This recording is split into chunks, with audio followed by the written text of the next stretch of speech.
An 11-year-old boy in Mississippi calls 911 trying to get help for his mother, but when police arrive, the officer shoots him.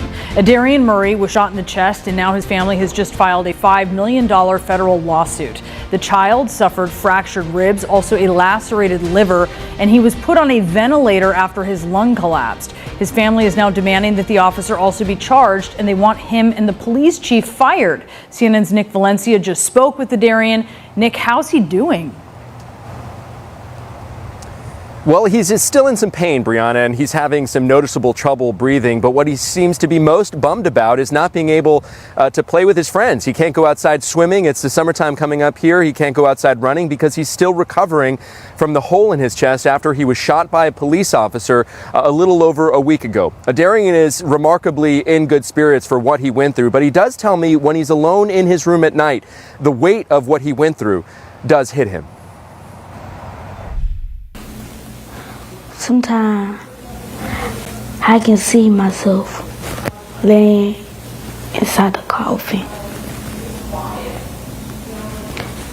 Them are my thoughts at night, my only ones. And sometimes I think people are watching me. But my main thought is me dead. He said he was so convinced that he was going to die that day that he started to tell his mother his last words, telling her to say sorry to the family members who he acted up in front of, telling him to say sorry to the teacher that he was bad towards. The mother said that she is so overfilled with joy that she really doesn't have enough time to be angry, even towards the police officer, Sergeant Greg Capers with the Indianola Police Department. She doesn't even have to be time to be angry at him, she says. She does, though, want him fired and never to work as a police officer in this country again. We're standing in front of their attorney's office because just in a few minutes, they're going to announce a federal lawsuit that they've filed seeking $5 million in damages from the city as well as the local police department. This is still under investigation. The Mississippi Bureau of Investigation is handling this. They have body camera that they have not yet released of this incident. Meanwhile, Brianna, very quickly, we have reached out to Sergeant Greg Capers repeatedly, but he has not gotten back to us. Brianna? Yeah, maybe that body camera will reveal how this could happen. I think that is what is on everyone's mind as we see this traumatized little boy. Nick, thank you for bringing that to us. Jim? All right, let's discuss more what happens next in this case. The Murray's family attorney, Carlos Moore, joining us now. And Carlos, thanks so much for taking the time today. Thanks for having me. Well, first, when I hear that little boy, 11 years old, struggling a little bit as he continues to recover, just feel so much for him. You could see how much he's been through here. Can you tell us how he's doing?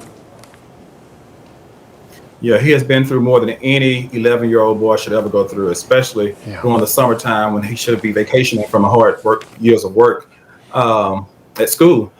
But he is struggling. He is trying to stay in good spirits. He's trying to comfort his mother because she feels that it's her fault. But he's a remarkable young man, still has some pain in his side, still struggles to breathe, but he's blessed to be alive, and he gives all praise to God. Yeah, I was thinking the same thing. He's lucky to be alive. All right, when we look at your lawsuit here, I believe asking for $5 million, you say that the officer involved here, Greg Capers, quote, failed to assess the situation before displaying and or to start discharging his firearm. What are the circumstances of the shooting as you know them?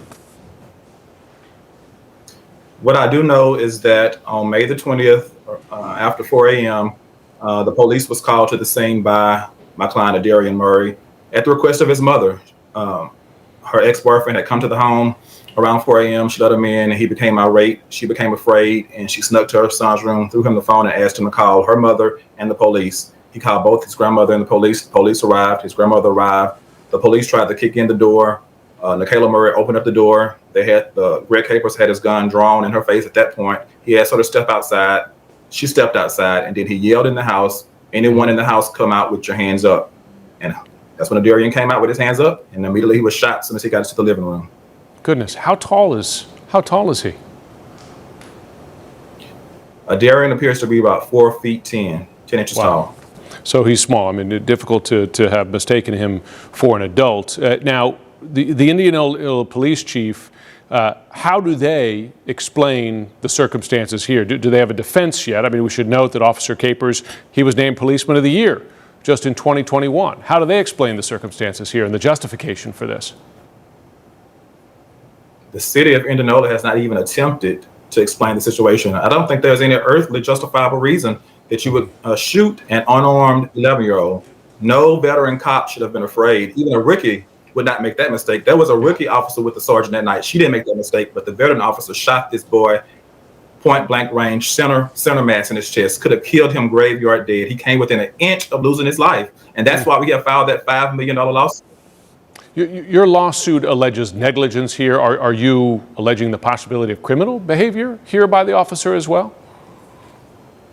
We do believe it is criminal. According to the statute, any reckless behavior where someone is shot, that can be charged as aggravated assault. This man was shot by a cop needlessly. And so that's aggravated assault, and we're hoping that the Attorney General will pursue the correct criminal charges. The family has hired me to pursue justice in the civil arena, but true and complete justice would be an immediate arrest for aggravated assault, an immediate termination of both Greg Capers and the chief of police.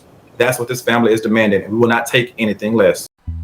I first want to give all praise to the Most High Yah and faith in Yahshua HaMashiach. And I also want to thank the Most High and Yahshua for preserving our young brother's life. As you heard on the video, young brother was shot in the chest. Now he's having problems breathing. The cop that shot the young brother, I don't know if he's a good cop, bad cop. But what I will say this, all your goodness gonna always be overshadowed by what you participate in. Your goodness gonna always be overshadowed by what you participate in. What do I mean? The Bible told us not to stand in the congregation of the wicked. And a lot of our brothers and sisters put on these badges, and in their mind, they really want to make a difference. But all your goodness is going to be overshadowed by that badge because it's a system of wickedness. You eat at the table with devils, you might pick up the behavior of devils. You laugh and joke with devils, you might start to act like the devils that you are laughing and joking with. Because a lot of times your behavior can be altered by who you commune with and who you fellowship with. You probably started off right, but some way you lost your way. Because there is no way you're going to tell me that a little boy with his hands up in the air still gets shot in the chest with no weapon in his hand. Even if he had a knife, if you are a parent, you can talk something out of a child's hand. Like, young brother, put that down. I need you to put that down. Put that gun down. Put that knife down. Just listen to me. Put it down. And most of the time, a child will listen. I said most of the time. I'm not talking about a 15, 16, 17, 18 who will aim a gun at a cop and fire off some shots. You have given the cop no choice but to use deadly force against you. Or sometimes it don't even need to be deadly force. What happened to the beanbags? What happened to the beanbags? If you know what I mean, that they'll shoot at a suspect and just knock them down. Do it always have to be bullets? So the point that I'm making is that the brother who fired the shot, we don't know him. We have not heard any statement from him. But I will say this. If he is a good cop, upstanding brother, it is going to be overshadowed by that badge. I'm not here to talk bad about this cop. What I am here to say is that he is part of a system that propagate that behavior. Shooting that little boy in the chest, he is a part of a system that trained them to think that way. It's all over America. We as a people have blended ourselves in with these people and have picked up their traits. We have lost our way how to reason. We have lost our way how to think. We have even lost compassion, love. These traits that we used to have been overshadowed by the system we participate in, y'all. America eat at the table with the devil. And we as a people, not all of us, but a lot of us have also stuck out our hand and have asked for the devil to grab our hand so we can eat at the table with devils. So now our behavior are the attributes of the devil. So all I'm saying is this. I pray for my young brother. I pray that the Most High sustain his body and heal him. They say he having trouble breathing. We know he traumatized. Our young brother thought he was gonna die. And that's good that his mom is instilling in him to believe in the Most High in Christ. Whether she know all the truth, I guarantee you. So for all you name bullies, oh, don't use the name Jesus. She probably ain't used the name Yahshua or Yahweh. She probably said Jesus. And her son's still alive. Her son's still preserved. So I keep telling y'all, a lot of times it's not the name, it's the behavior of the people. So I pray for my young brother. You know, this cop that shot our young brother, I have no ill will or anything to say about him, negative. But like I told you, look at the chief at the bottom. You know he was in a couple Klan rallies. And look at our brother at the top who's participating in a part of a system down here with the chief. And by them being in power, whatever they tell our brother to do and the way they train them, they gonna do it, family.